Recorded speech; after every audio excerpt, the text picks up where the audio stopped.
So high-level synthesis has become increasingly popular to design hardware over the last 10 years maybe, because it allows you to write hardware in a software language, and you basically write software. It allows you to quickly iterate and only think about the functionality of the hardware design, and you can compile it and run it on the CPU. And then when you're ready, you can pass it to a high-level synthesis tool, which will try and automatically parallelize the software and produce an optimized hardware design, and by also pipelining it automatically. So unfortunately, we found that high-level synthesis tools are actually quite unreliable in practice. And using very simple test cases that we generated using CSmith, we found failing test cases in all HLS tools that we tested. And so this negates one of the main interesting benefits of using an HLS tool, which is that you have a level where you can reason only about functionality, and so it should be easier to prove and test properties about your design. Because now you can't rely on it, so you have to do testing again on the HLS output, which might be infeasible, and it's very time-consuming. And so our solution to this was to extend CompCert with a verified hardware generation backend.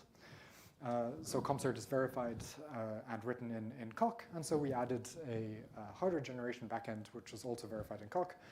And so this allowed us to actually produce hardware designs in a verified manner. But this was a very naive translation. We would create hardware designs that were extremely sequential. They would place every instruction into their own clock cycle.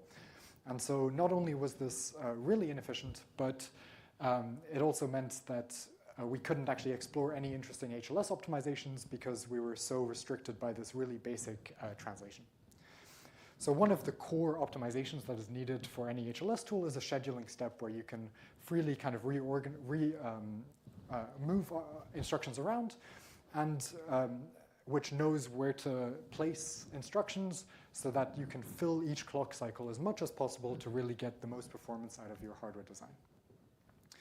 And so in this work, we add all these transformation steps, but mainly you can summarize it as we first generate big blocks of instructions. We then pass these to a scheduler. It will rearrange these instructions and place them into cycles, and it knows about latency of various different operations. Then we feed back into the original hardware translation flow that we had and produce much more optimized hardware in the end. So in this talk, I'll really only be talking about the scheduling step, though, because it's the main interesting one and the one that required the most work to actually formalize it in Coq. So first, I'll just talk about the implementation of the scheduler. So the input language that we assume is a sequence of predicated instructions. And so the way to read that is if the predicate holds, then the operation, the computation will be assigned to the destination register. Otherwise, if the predicate doesn't hold, it's essentially a no-op. And so we're then given a list of these predicated instructions, which allow you to represent arbitrary branching control flow as long as it's non-looping. And so then we want to schedule this and rearrange instructions so that we can pack clock cycles as much as possible. But using a naive scheduler that doesn't understand predicates, or Vericert, the original version of our original backend, we'd have to place each instruction into individual cycles, and we produce a really sequential piece of hardware that we don't want. And this is because we have like these read after write conflicts and write after read conflicts. Some of them are fake dependencies that we want to eliminate. And so what we really want to implement is a predicate-aware scheduler that knows about the logical relationship of predicates. For example, here it can figure out that not P1 and P1 they're mutually exclusive. And so the last instruction can be freely rearranged in the block. For example, it can be moved to the top. And now, even though there's still a real dependency between the purple and the green, so those will have to be executed sequentially, but now at least we can execute the orange and the green in one clock cycle. So we already save on one clock cycle, and we've packed more instructions into a single clock cycle. Oh yeah, so in addition here, we actually also, the scheduler rearranges instructions, but it also inserts clock cycle edges, which helps the generation. It knows like where to actually separate out each instruction into separate clock cycles. So the scheduler that we implement is called a system of difference constraint scheduler. It's a very common scheduling algorithm that most static HLS tools implement. And the reason for this is that it's a very flexible scheduling algorithm. It uses an LP solver in the back end. And so first of all, this allows you to maximize or minimize for different metrics. For example, you can optimize for latency, like minimal latency or minimal resource usage. But it also allows you to easily represent different kinds of constraints. For example, we want to have cycle constraints where we have a heuristic model of the latency of operations. We know, for example, that an adder might take only 1 nanosecond, and we have, for example, 5 nanoseconds or 10 nanoseconds to spare. And so even though additions might be dependent on each other, they can be chained together within a single cycle. And then we also have hardware resource constraints. So in the hardware that we generate, it's actually quite a big limitation. We have one single memory with one single port. And so the scheduler needs to be aware of that. And so we generate hardware resource constraints for memory operations so that the scheduler only inserts a single memory operation per cycle. So now, before going on to the verification part, I just wanted to show you how the scheduler performs compared to Bamboo in this case, which is an existing optimizing HLS tool. So we compare against two different versions of Bamboo. These graphs are both relative to Bamboo default, which is Bamboo with default optimizations. This is a bit misleading because default actually is quite optimizing. For example, it uses GCC 03 and it does a bunch of fancy memory optimizations on top of that. And then the main one we compare against is Bamboo without optimizations, which is also a bit misleading. We turn off all optimizations, but there are some optimizations we can't turn off, like scheduling and various others that are actually tied to the translation itself. And so our feature set is actually similar to Bamboo without optimizations. So that's a good point of comparison.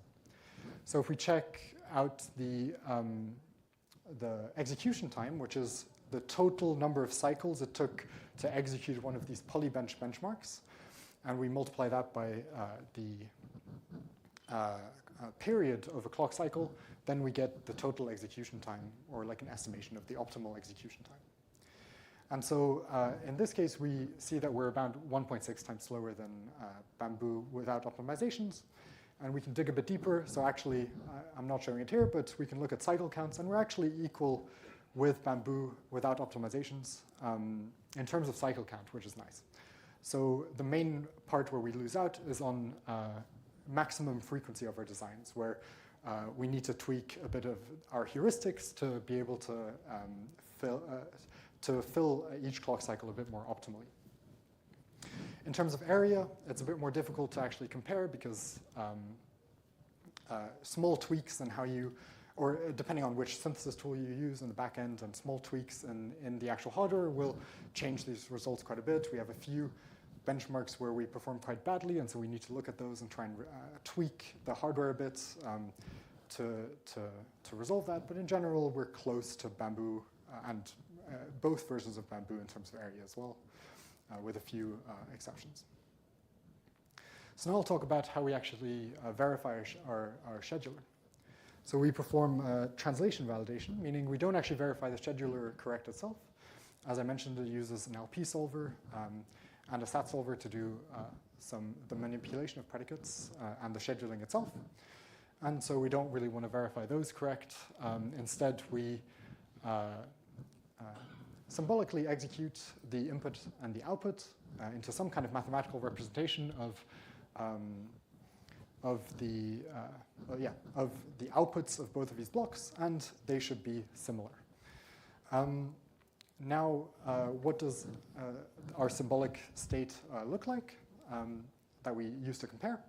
So in general, you can think of it as a mapping from registers to expressions in terms of initial values of those registers at the start of the block.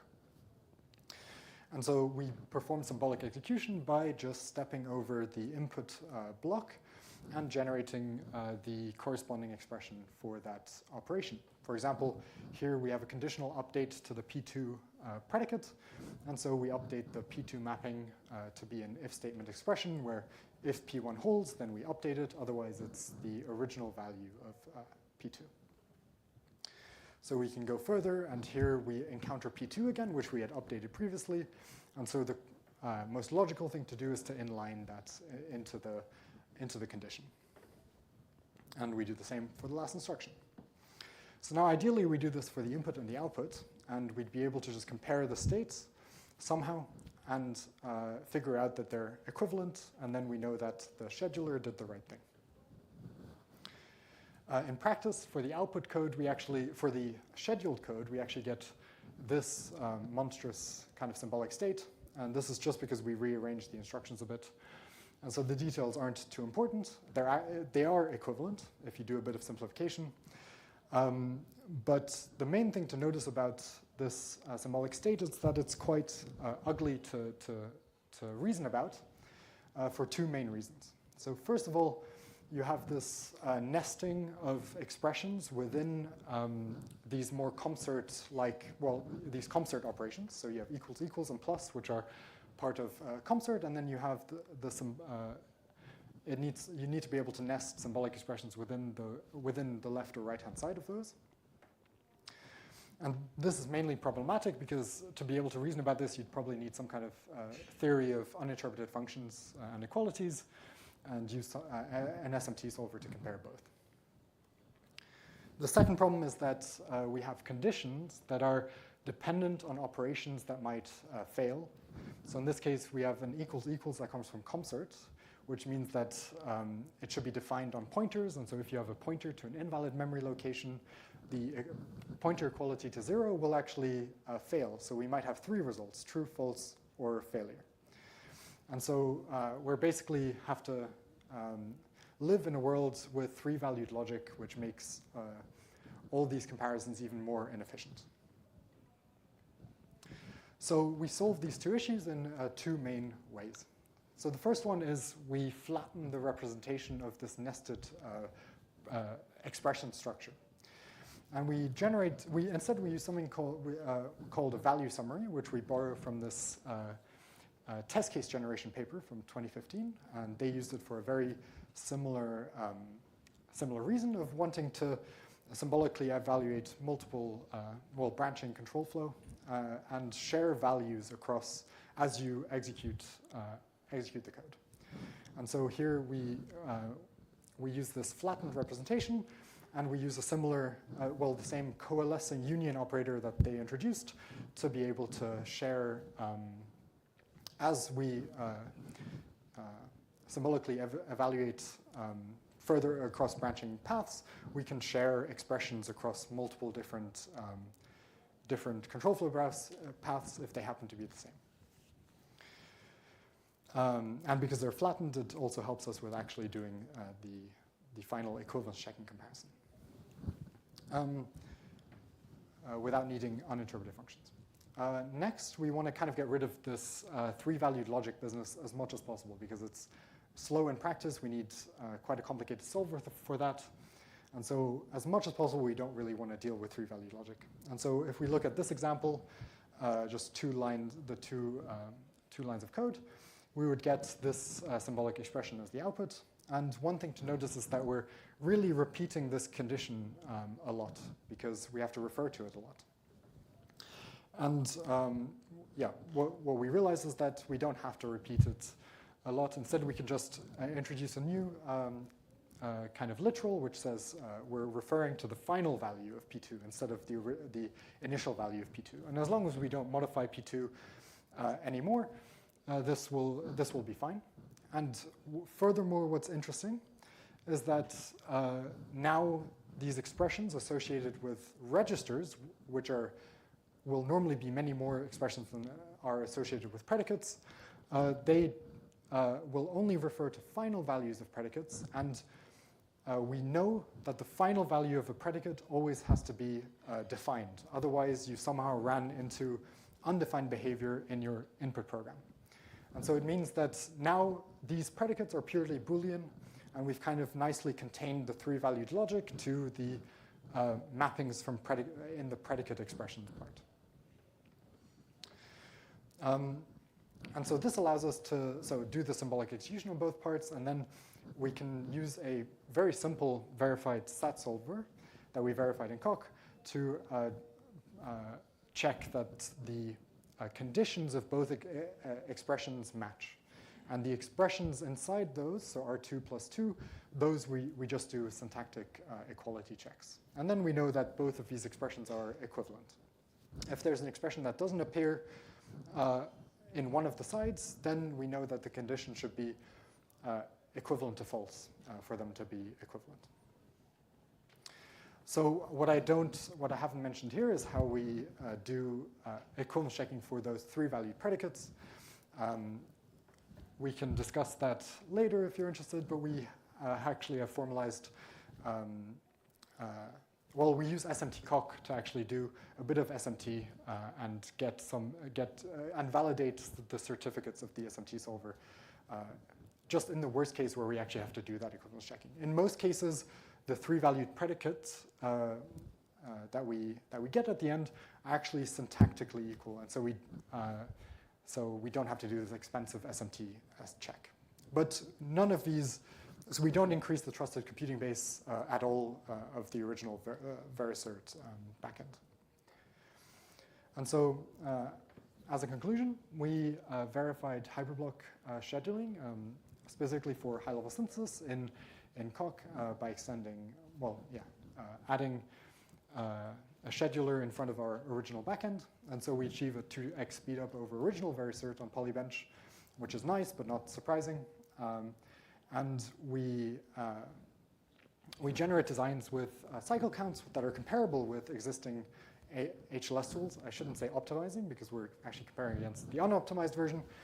But that's still quite encouraging. We're around 3.6 times slower than the fully optimized Bamboo version, which is mainly due to GCC-03, which it uses. And in general, our clock speed is a bit worse, and so we have to put a bit of work in to fix our model of the latency of operations. And so now that we have a scheduling algorithm, we can try and work on more interesting optimizations that can actually make use of the scheduler. For example, memory tiling, loop scheduling, or resource sharing. So thank you.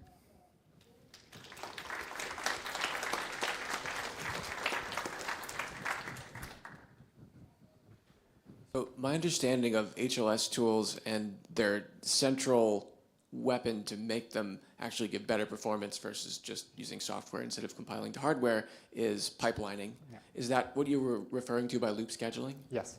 So actually, Bamboo does not have loop pipelining, which is interesting, and it still achieves good performance. So there are other things you can do, but that's what I meant by loop scheduling. It'd be really nice to do modular scheduling on loops, and that'd be great to formalize.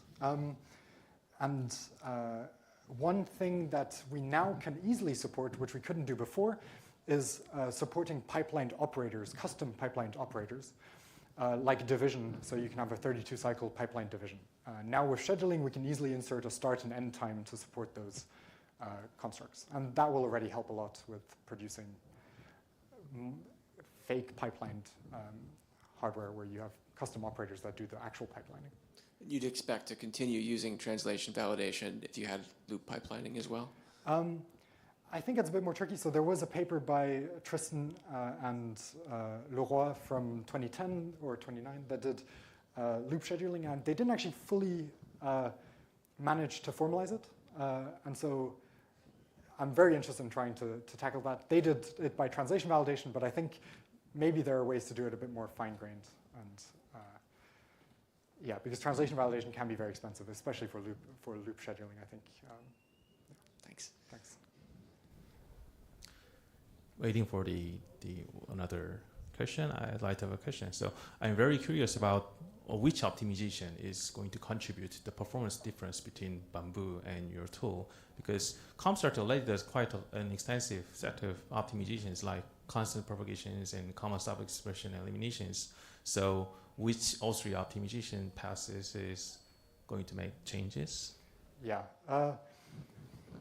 So I know that the main difference right now seems to be the GCC-03 between Bamboo and our version, because there's also some speculation. Bamboo supports a bit of speculation, which is, but mainly it's because of GCC. And so I haven't looked specifically at which optimization makes a big difference, but there seem to be various like SSA kind of global optimizations that seem to work quite well on PolyBench and which Bamboo can make use of.